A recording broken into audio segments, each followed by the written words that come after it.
So next up we have a few speakers talking about why to invest in STEM and first outreach from the FRC Team 1816, the Green Machine.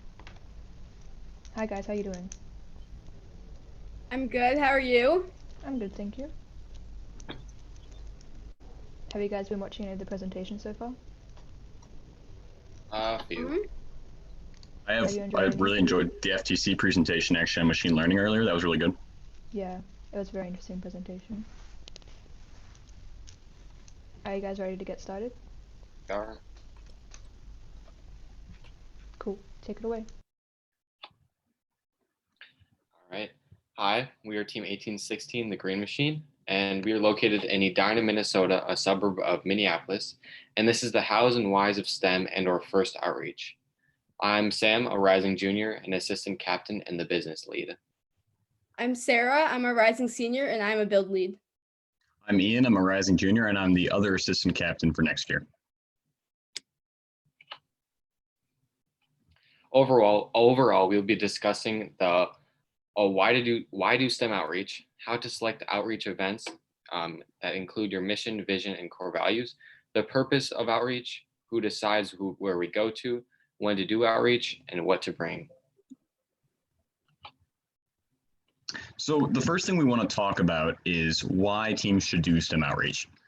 The main question I think and our team thinks is a great question to ask yourself before you even start doing STEM outreach is, would you do first outreach if first did not connect it through the awards?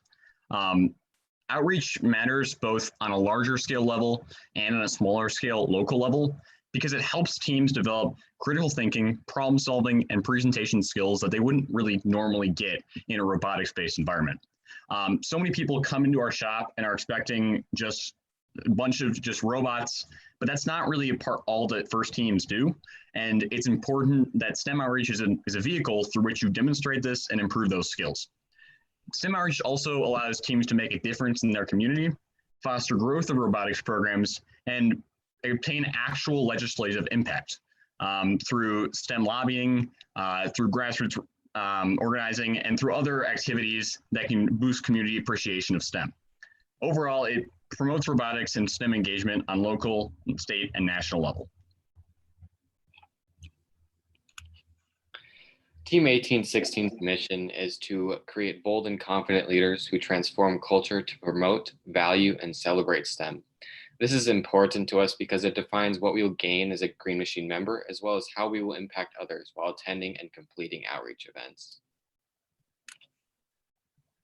Our vision is to bring FIRST to new audiences, to be a role model of gracious professionalism, and to use our experience to expand FIRST and make FIRST available to all. So we have something called core values, which are respect, trust, inclusivity, commitment, and joy of life.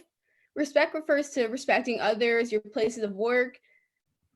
Trust refers to trusting your teammates and all the decisions they make. Inclusivity is making sure everyone is included. Commitment is to be committed to your team and all your team members. And joy of life is just to always have fun and love what you do on the team. And so while some teams may not directly write down their video values, I'm sure that these apply to all teams and are important to them, are important with them. So developing core values is a meaningful way to develop insight into their teams and further their mission within FIRST. So we were coming off a very rough season in 2016, and as a team, we used a team retreat in October 2017 to launch an in-depth discussions about our team culture, to determine the essence of the Green Machine, and to develop this into core values of the team. In the previous hour, Yoji presented about the core values process as a whole and its importance, but this is just a shortened version of the process, and we think it is necessary to cover it as it is an important part of our outreach events. So firstly, every member and mentor of the team brainstorms values that they believe represent the team and culture. Normally, you'll just take a long list of values and you just pick a few out, and each person picks a few and puts it in the group, a big pile. And secondly, the students will have the ability to discuss and vote for the select values that embody their team. So after putting them all into a group, then you just pick a few that shortens or makes a group smaller of all the values. And then thirdly, you pick the values, like the final ones, and you have a smaller group, which is what we did, that defines what they actually mean and write down what they mean to you and your team. And fourthly, we encourage you to abide by these values and identify different ways you can exercise them in your community. And although you may be on the team and you're going to outreach events, this does not mean that you only use the core values at your outreach events. This also means that you follow them while you're not with a team and while you're just doing your normal daily stuff, so you represent your team well. So a good portion of actually doing a STEM outreach event is knowing how to select outreach events that are both meaningful to your team and make a good use of your time. There's a lot of outreach events out there, and we'll touch on this more later in the presentation, but choosing the best outreach event for your team is a very important step, because it's the main thing your team is going to be known for. Actions speak louder than words. I know it's a cliche statement, but with outreach, it really is true. Where you put your time and energy is going to speak loudly about your team. For us, it starts with our mission, our vision, and our core values. And we have rejected things because it hasn't fit in with some of those. A good example is an annual cleanup of a local park. We did that for several years, and eventually we actually stopped doing that and passed on the opportunity to our team because it didn't fit in with our mission of making first available for all, and it didn't necessarily fit into our core values either. And so you want to be very careful about where you put your time and making sure that it sticks in with your values as a team. Another thing that is very significant when determining outreach events is a purpose. So a couple of main questions you want to ask yourself is, first, what is the purpose? The purpose can vary from different things, like to spread STEM to kids who are unfamiliar with it or don't get access to it in school, or to show sponsors what you're doing with their money, and to show members of the community the finished robot and just show them an opportunity to see a robot up close. And also you have to look at, who do you want to reach out to? So if you're wanting to reach out to kids, that's like you'd like to do outreach that kind of helps to spread STEM and demonstrates it to these kids. Or if you're reaching out to companies, might want to do a robot demo and reach out to, and so the purpose varies differently to who you want to reach out to. Next, what kind of impact you want to have? Again, it differs between what kind of outreach event you want to have. Like with outreach event showing STEM to little kids, you maybe would hope to inspire many to find and pursue their passion because they might not have access to STEM in school. Or within the companies, you want to show what you guys have done with their contributions. And this kind of ties into what kind of outreach event. So like with STEM activities that might be pushed towards kids who don't have access to it in schools, a demo could just show general robotics and all this, like a final build and what the sponsors' money have gone towards. And so kind of the purpose depends based on what kind of outreach event you choose to do. All right, who decides and where to start? What we have found that works well is that outreach events are decided by the team leads, the mentors, and democracy of the whole team. Personally, our team finds outreach events through support of local businesses, with connections with sponsors, and working with underrepresented populations, such as People Serving People, which is a transitional housing for families without homes. And we just always try to involve community with the program. Next, you want to look at whether this event would be a good fit. So you would like to conduct a fit test, because not every opportunity that is offered, you will not say yes to every single opportunity. So first, you want to look at if this event will fit your team schedules. Often our robotics teams are very busy, so it might single out a outreach event just because you guys cannot make it. You want to look at if this will match your goals for an event. Is the outreach, who are you trying to appeal your event to? Are you trying to look towards kids, towards adults, towards companies? And so you can see where you want to go and see if this will match your goals. Next, what other outreach does this company / organization do? And so that relates to alignment with your goals of your team as well. So if the company does outreach in areas that you don't really support or doesn't align with your vision, then that could also be a great reason to say no, or a great reason to say yes as well. And also you have to consider what kind of activities would be needed at this event.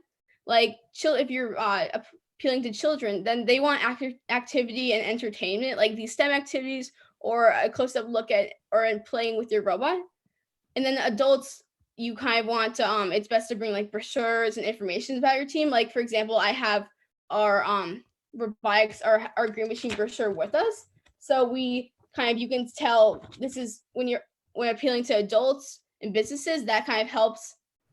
And then next, this kind of ties into what other outreach does the organization / company do. But would this fit your team's mission, vision, and core values? If the company or organization stands for something that you guys don't stand for in your mission or vision, then that is a great way to say no. And if it doesn't fit your vision, or if it does, that's also a great way to see if it would be a great fit. All right. STEMtoberfest. So STEMtoberfest is in October, and it is time for outreach that focuses on bringing FIRST and STEM, particularly our introductory engineering and design and build skills to children who have limited access. These pictures specifically were 2 weeks of outreach for our team at a transitional housing place called People Serving People. That is for families who do not have homes. In the left picture, our teammate Kennedy is working with a kid playing Legos and games. On the right is actually me, and I'm playing Connect 4 with another kid who I was buddied up with. Along with playing games and playing Legos with the kids, we also helped them with any homework and learning that they had. Also, we did a modified Lego League for these kids to give them an opportunity to connect them to FIRST and to hopefully include them into the great world of robotics that there is. This fits with our mission and core values because we are making STEM available to all, as well as being inclusive to every kid who shows up and every kid who has a desire to be in robotics. So another event that is a great opportunity for FIRST robotics teams are community gatherings. In our state, a great community gathering is the Minnesota State Fair. You might have something similar to this in your area. It's basically an event where a bunch of people get together, they have fried food, a lot of activities, events, and it's basically just a whole statewide kind of festival, right? What's interesting is that these activities, at least here, actually have a STEM area. So what we did last year was we actually participated in demoing our robot and a mini mock little game with the other robots, as well as showed off our robot and showed off what FIRST meant. These are really great opportunities to get back into your community and encourage more people to join FIRST and to support STEM. We often forget that STEM outreach, STEM lobbying doesn't just revolve around the people who are your representatives, who can write you a check. It's also the people who are directly in your community that are willing to support those representatives and those legislation, as well as just allow their kids to join the program. FIRST is a really tremendous opportunity for a lot of people. And oftentimes all that people want to do is get into it. And this is a great way to show what it's about, show parents what they can expect from it, as well as just get kids invested in the program and having a great experience like we've all had. So this is one of my favorite outreach events for that reason. And if you have similar events in your area, I would highly recommend trying to see if there's a place you can demo your robot. I know we even walk in the parade at the fair, so it's a really fun time. But it's also a great way to get back in your community and get more people interested in FIRST and STEM. Sponsorship demos are also a great way to outreach to companies. So the first picture on the left is a picture of us, our Power Up robot at a Seagate sponsorship, who is our Seagate demo, and they are one of our longtime sponsors. So sponsorship demos are a great way to show companies where their contributions are going, show them the finished project, a robot that has many skills and can interact with people. And so these demos don't always apply, or it can help, not only can it help build long-term relations, but it can also show if you're not yet acquainted with the companies, it can be a great way to acquaint and start building a relationship. And so the picture on the right is a picture at a Global Medtronic Women's Networking event. So this kind of relates back to the good fit slide. So because it was a women's networking event, we chose a team of all girls to come and show the robot, and so that and show our contributions that we had within the team. And so Medtronic has been a longtime sponsor, and we were able to show them where their money has been going and all the output that we have been able to do, and just have a general robot that can interact with the people. So another event that's that we do that I might recommend to other teams to seek out is our area has a hospital that's in our state called the Children's Hospital. It's basically a hospital for children and teens. And so in this hospital, there's a studio called Star Studio, and it basically runs the TV show of the hospital. They have their own network, and it's just broadcasted internally, nothing outside the hospital, but it basically provides long-term care patients with something to watch, something to enjoy, and it's a really great thing for people who are in long-term care and usually don't experience the same things that they would normally experience because of that.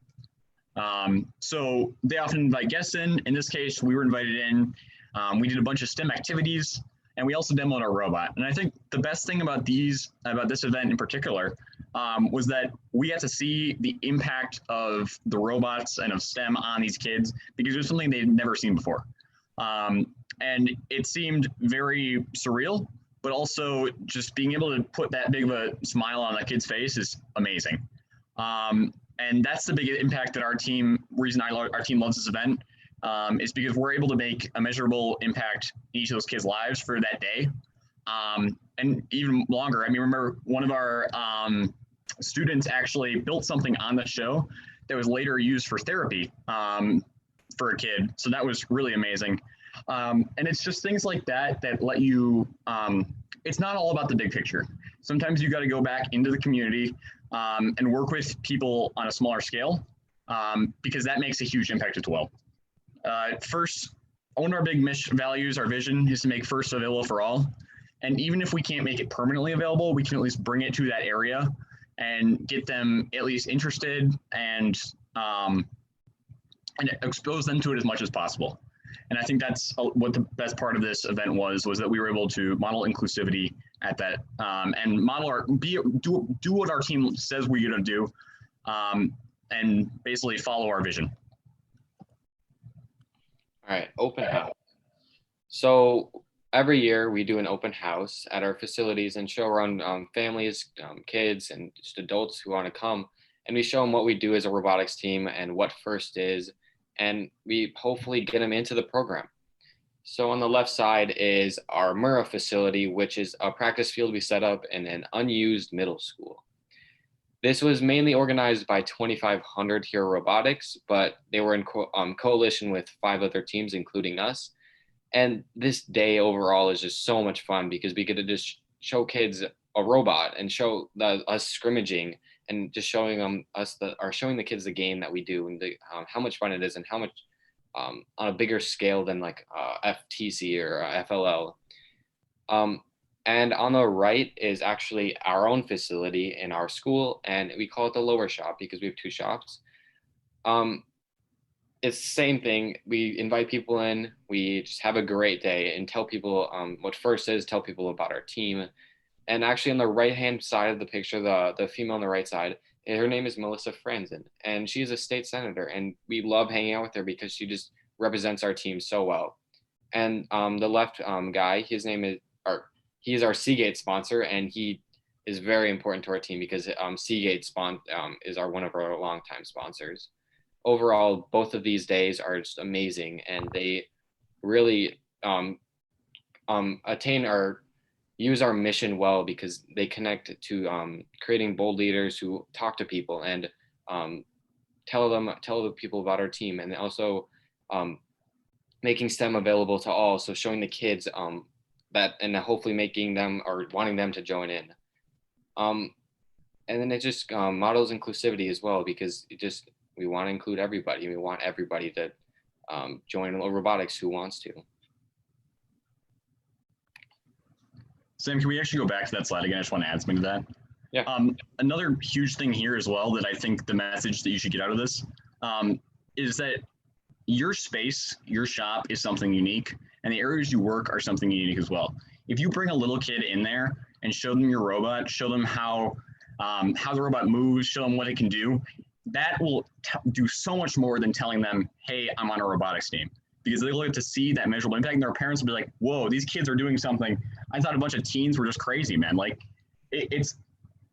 we're doing something amazing. And I think that when you bring kids in, it's basically shows people that that the impact that it can have. So Swampfest. This is an outreach event unlike, I would say, any other. It's definitely unique. It's basically an event that our team does in coalition with 5172 and 7R teams, where basically we go up to Greenbush, which is this area about 15 minutes away from Canada, still Minnesota though, and we basically spend time and camp out there, and basically make a decision, work with our teams to improve our team, all of our teams as a whole. I know in the past our team is not a great robot team. We're okay at outreach, right? But we're not a team that's known for robots. But 5172, on the other hand, is really great at robots. So when we go down there, we gain a lot, and we learn about robots. And our teams, we talk about outreach. We talk about I know last year we talked about implicit bias and how we could solve that and work towards solving that, and removing that, and challenging that. But I think that there's a lot of stuff that gets gained from just teams meeting up. And so while this might not seem like an outreach event, this is a great way to hone your team's individual skills and basically work towards improving your own advocacy and outreach skills. Outreach isn't just a one-time fits all situation. You have to continually work towards improving your skills by giving presentations like this, and also by just talking to people. And so when other teams and us are able to see what each other are doing, we're able to improve. And so I would definitely recommend that if you're not meeting up with other teams, that you try to do that and see what they're doing and talk to them. Because FIRST isn't just about competition, it's about collaboration and cooperation. So by working towards that with other teams, we can do that. Plus this event, it's really fun. You get to ride ATVs and stuff. So you can always incorporate some fun activities in there. And it's just a great time. Another fun little thing, they like to ask questions that say like pancakes or waffles, or what's a sandwich, or like, is a hot dog a sandwich? And it's just really fun day and a fun time.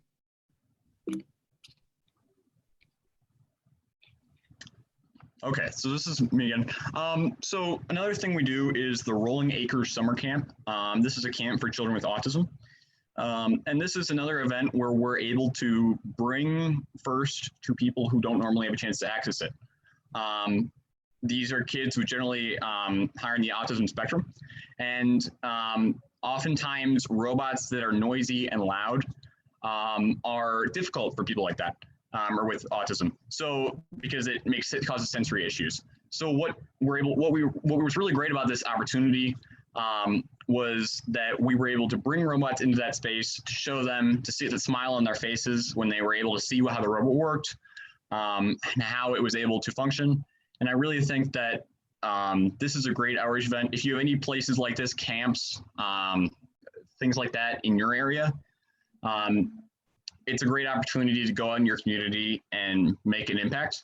A lot of what we talk about is making a measurable impact. And I think that these smaller outreach events definitely fit that bill. This is a really amazing outreach event, and I would highly recommend it to anyone who gets the opportunity to do something like this. What's really significant in outreach events is preparing for them. So first, if you're bringing a robot, you want to have a robot setup guide. This is like how to turn on and off the robot, or how to disable and enable it.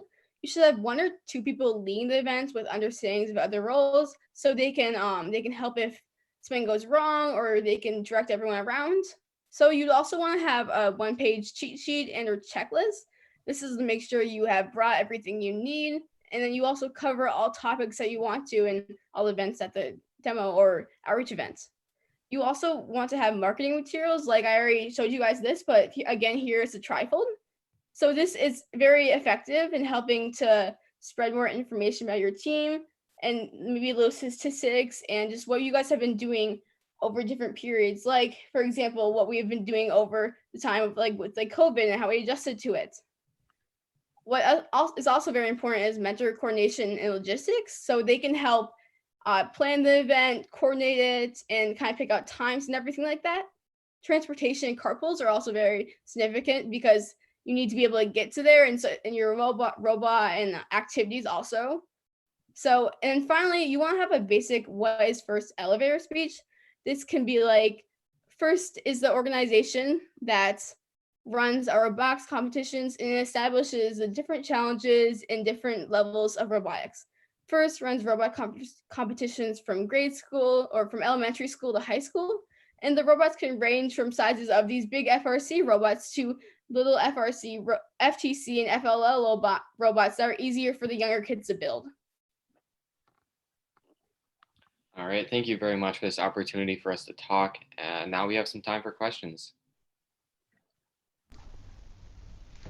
Okay, so I have a few questions from the chat that have come through. So first question is, does your outreach lead to higher recruitment numbers? Yes, I'd like to say yes. It gives us the opportunity to spread it more, and we do have this thing we like to call like an FTC loop, I guess, where we bring FTC members to some of our outreach, and it gets them interested in FRC as well. And so it just brings like more people into robotics and more people to our team. And so yes, we all would like to say that it does bring more people to our team and more people to robotics and FIRST in general.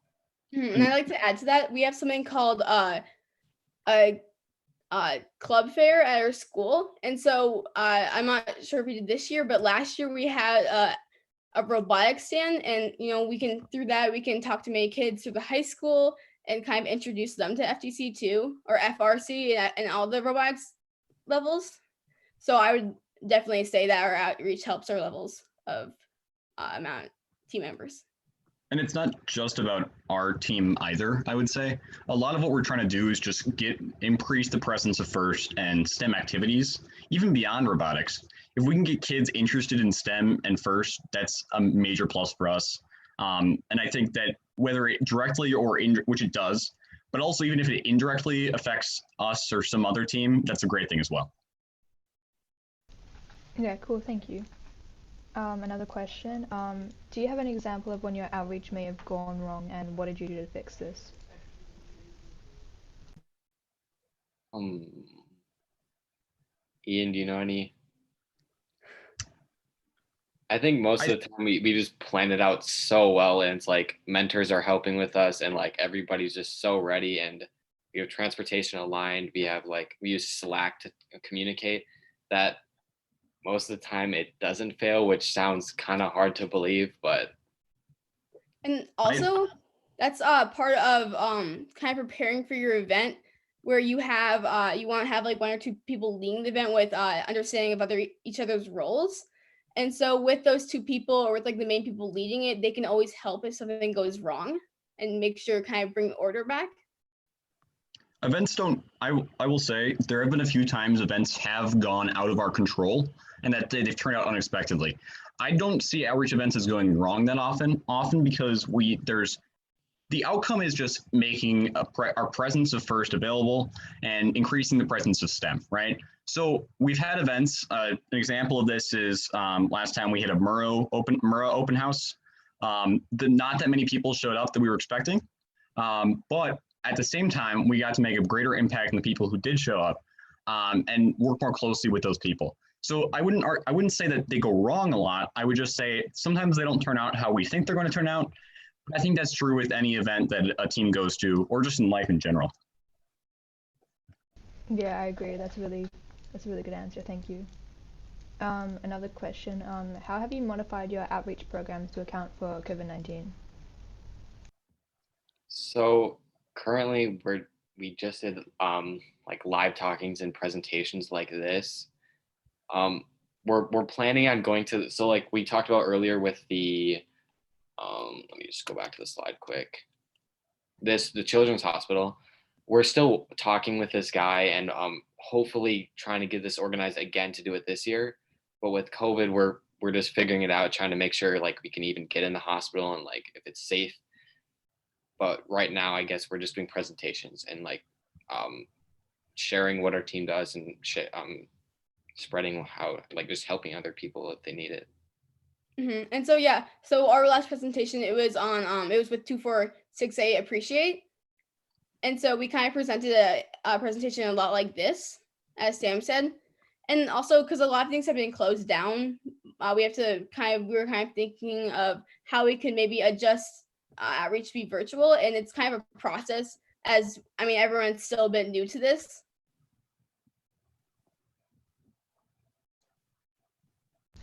Yeah, of course, yeah. It is difficult to do, but it's just really helpful to be able to complete outreach during this time and can connect people with STEM across the world. I'm pretty sure that's all the questions we've had so far. Is there anything else you guys wanted to talk about? We covered everything that we have so far. Okay. Yeah, so thank you guys for doing your presentation. It was very interesting. And it was really cool to learn about how you have done your outreach and how you've become as successful as you are. Thank you so much for giving us the space to talk about this. It's been really fun, and we hope you guys, honestly, we hope you guys are able to really, I would like it if every first team was a chairman's team, and STEM outreach is a major part of that. And I just think that I hope you guys learned something, and I hope we weren't wasting your time. And good luck with the next presentations as well. Thank you.